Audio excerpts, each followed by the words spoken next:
Teenage Dirtbag from the year 2000, what an awesome song by Wheatus. This is a fantastic campfire sing-along song. I'm just a teenage dirtbag, baby. It's a fairly simple rhythmic song, but there's a couple of things they've sprinkled in there that really give it its personality. We're looking at power chord shapes mostly, and how they've also created the riff using those shapes. We are breaking this song down into 4 parts. There's also an ending, which we'll discuss at the end. The chords we need for part 1, which cover the verse and the intro, are E, A power chord, and B power chord.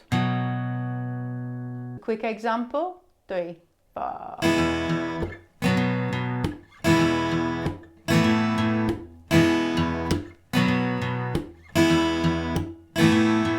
I'm going to break this rhythm down into its most simple form and then add in each new texture so we can see how it's being constructed. So at the beginning, there are accents on 1 and 2 and 3 and 4 and 1 and 2 and 3 and 4 and that's the main cycle of chords for the intro and the verse throughout the song. You'll notice that I'm stopping the strings with this hand in a mute, so we've got more rhythmic space. 1 and 2 and 3 and 4 and 1 and 2 and 3 and 4 and. Adding in the final element, we have an up strum on the 3 highest strings. This is for each of these chords that we're playing for the intro and verse. So that up strum on strings 1, 2 and 3 precedes the accented down strums that we've been playing so far. So this comes on the last 16th note before the 2 down strums for each chord. Look at it like, it's like a quick flick of the wrist, or flick of the pick or thumb before you play the main down strums. So practice that action, because it takes a little bit of time to get used to the timing of it. The main thing to note with the strumming is when you do the down strums, you're only going to be hitting the top 2 strings of each chord. So for the E, that's the E and A string. For the A, it's the A and D string. And for the B, it's the A and D string also.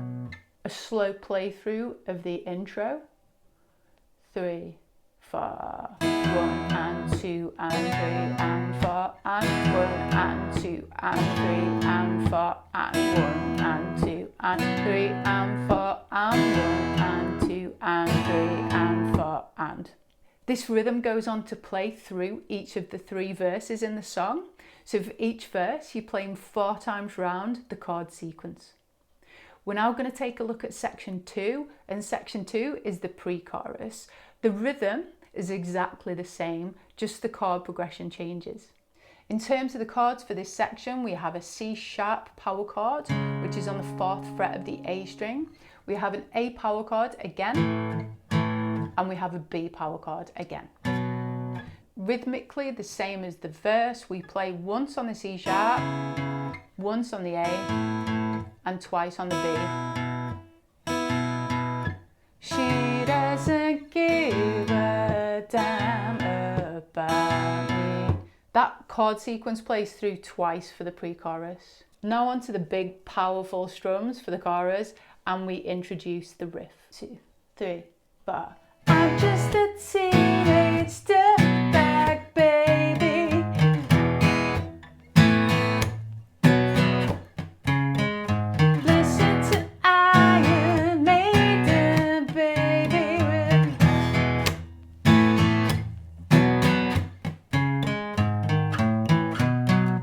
Chords from this section, we play a full open E chords. We play the Asus2, which is the middle 2 strings again, but we're going to play all 5 strings. And the B power chord, we're playing the same shape, but we're also going to play 5 strings. So with that open E there, it gives us a Bsus4 sound, a nice suspended sound. Playing the chord element, 3, 4. 1 and 2 and 3 and 4 and 1 and 2 and 3 and 4 and. So for that riff section, we're sliding the B power chord up to fret 4 and fret 6, and with the first finger we play fret 4 and the ring finger we play fret 6. We then jump that shape up a string to the E and the A, strings 5 and 6, and play fret 4 and fret 6. This sequence plays 3 times round for the chorus. Then on the 4th sequence, the end is a little bit different. I'll talk you through when we get to it. 3, 4, 1 and 2 and 3 and 4 and 1 and 2 and 3 and 4 and 1 and 2 and 3 and 4 and 1 and 2 and 3 and 4 and listen to iron maiden baby with me, and 3 and 4 and 1 and 2 and 3 and 4, and then we carry on up 1 fret to fret 5 and 7, 1 and then up again to fret 7 and 9. So we have this.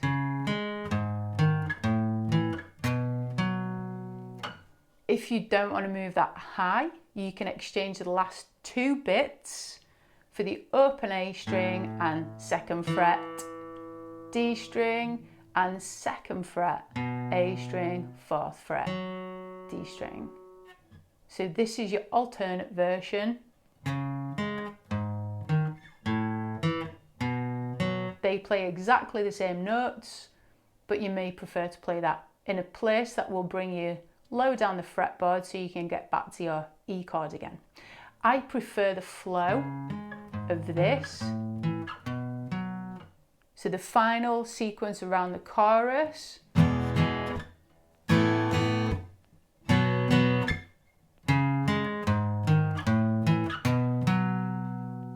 One, 2, 3, 4.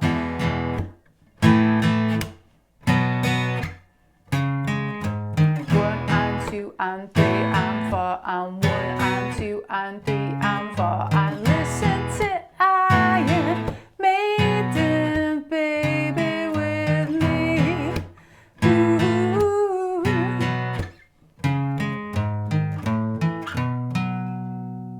At this point we repeat everything that we've just done. So we play the intro, we play verse 2, we play the pre-chorus, and we play another chorus. When we've got to the end of that 2nd chorus, we have a break.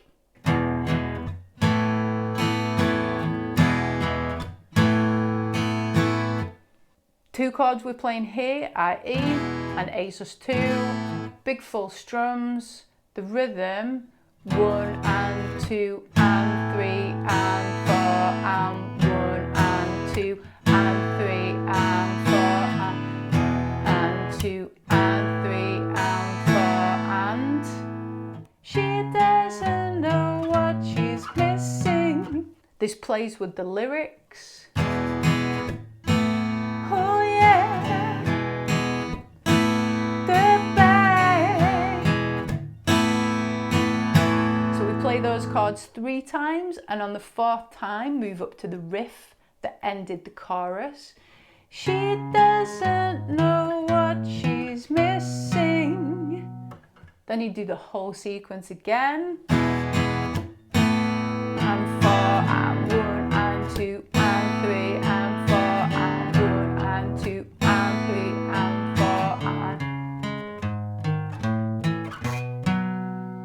This takes us into verse 3. So verse 3 is exactly the same as the other 2 verses.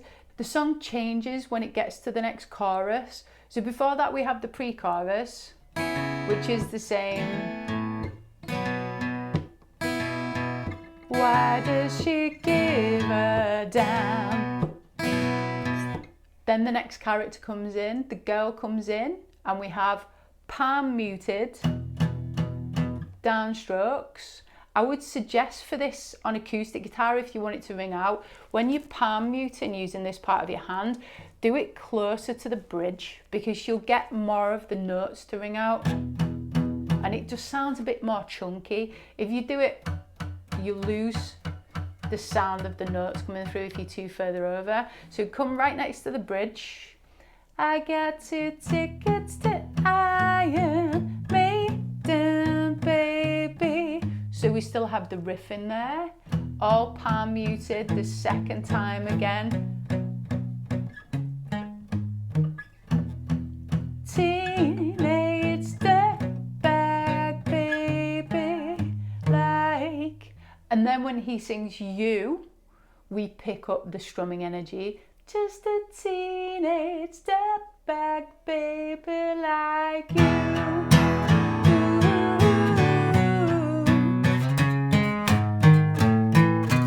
Like really let those strings ring out. So we have the contrast of the muting and then the strings ringing back out again. I got 2 tickets to Iron Maiden, baby.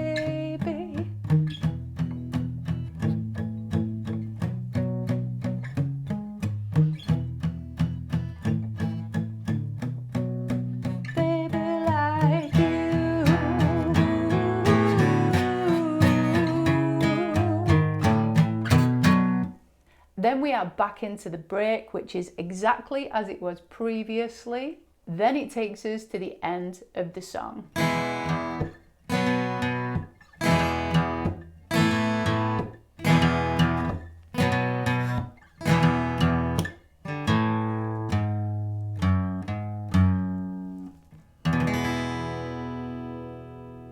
So we have the verse chords once.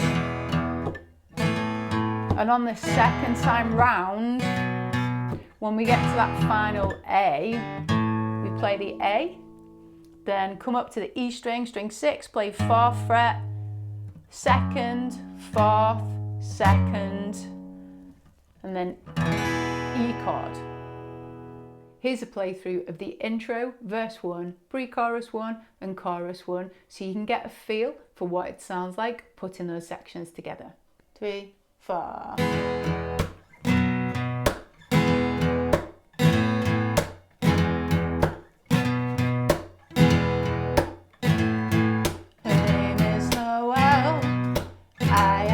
Dream about it. Oh, how she rocks. She doesn't know who I am.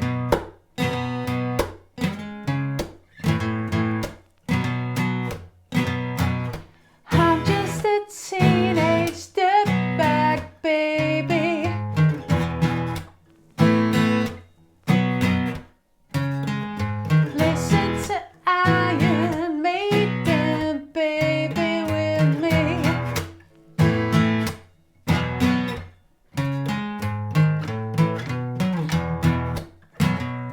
This lesson here shows you how to play Wicked Game by Chris Isaak, 3 chords, 2 strumming patterns, an awesome sing-along song. See you next time.